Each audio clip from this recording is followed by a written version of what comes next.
Okay, so I guess tell us what we're looking at. Okay, so this is a level that we've shown before. However, this is the first time we put a hands-on demo for people to try out. You know, one of the things I've been saying for a while is be patient and play the game, and this is finally an opportunity for people other than ourselves to play the game. Mm-hmm. So what we're seeing here is a few missions in, and we've got this concept of this world that sits on top of the real world. So the game is set in the real world, you know, our real world, sure. And then there's this dimension that sits on top of it called limbo.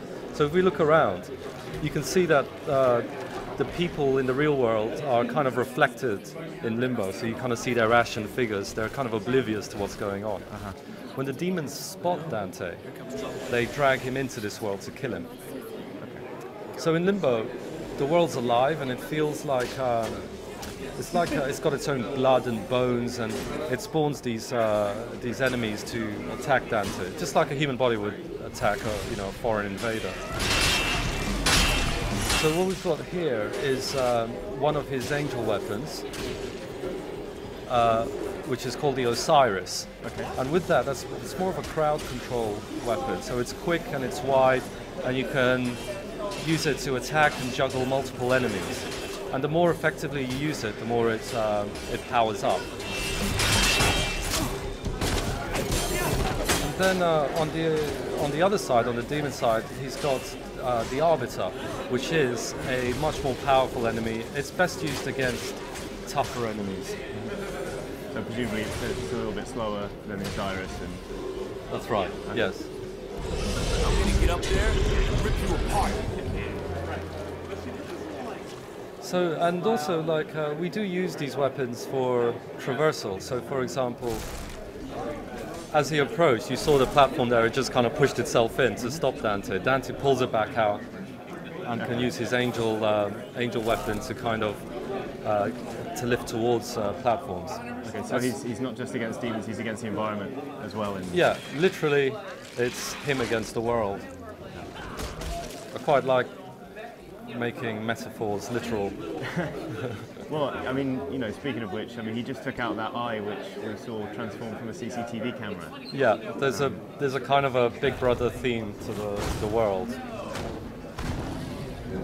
So the world does, it kind of transforms and changes and traps Dante as you play along. It's one of the big differences between this game and previous DMCs. Great. I found the camera locations for this area. Best avoid them if we can. Follow me. So, Dom, if you walk around there, like for example in that corner, you see how the world kind of reacts to him. Kind of the malice, these elements of limbo, they grow around him as he approaches. Kind of react to his presence. Uh-huh. And how does that vary with the kind of different game environments as you sort of progress through? It's pretty consistent throughout. So different things do happen in different missions. And okay. So it's not just enemies. So for example, here you've got to shoot these shards out of the way before they attack you. Mm-hmm. We like the idea that the world feels like it's reacting and breaking up and transmuting in front of your eyes.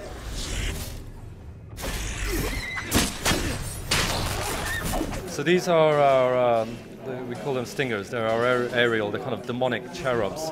So they require you to use more of your traversal abilities. So what we want to do is try and make the fighting feel more 3D, so it's not just ground-based. And although in previous DMCs you've also had aerial attacks, in this one we want to just give it more of a three-dimensional feel, so you can go up into the air, go horizontally, diagonally, sure, and use the whole of the space around you.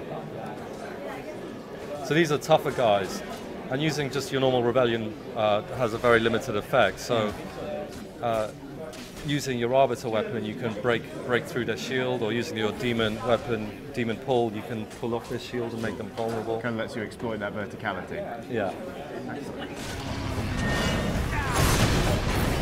Can you tell us a little bit about the combat grading system in the corner there? That we just Yeah, showed? so this is the first time we're showing that. So it's similar to how previous DMCs have worked. So you get scored on your style ranking. The better you play, the higher your rank. What we've done is added a bit more clarity to it. So every hit you do is the hit points is shown. The bonuses are tallied up in front of your eyes. So we want you to learn the system. We want you to actively explore and figure out what works and what doesn't, Sure. and encourage you to become an expert. Okay, so there's some more CCTV cameras. World trapping in. One thing about the Angel and Demon weapons, what we're showing here is just one version of each. There will be more in the game, and each one of them will be upgradable. So the scope of combos and chains you can do is quite vast. And it's the kind of game that we don't want you to discover everything you can do on your first playthrough. Sure. The idea is that you can continuously discover things that you never knew existed. Excellent. Cool. Well, I think that's about all we've got time for. So thank you very much for joining us. Thank you very much.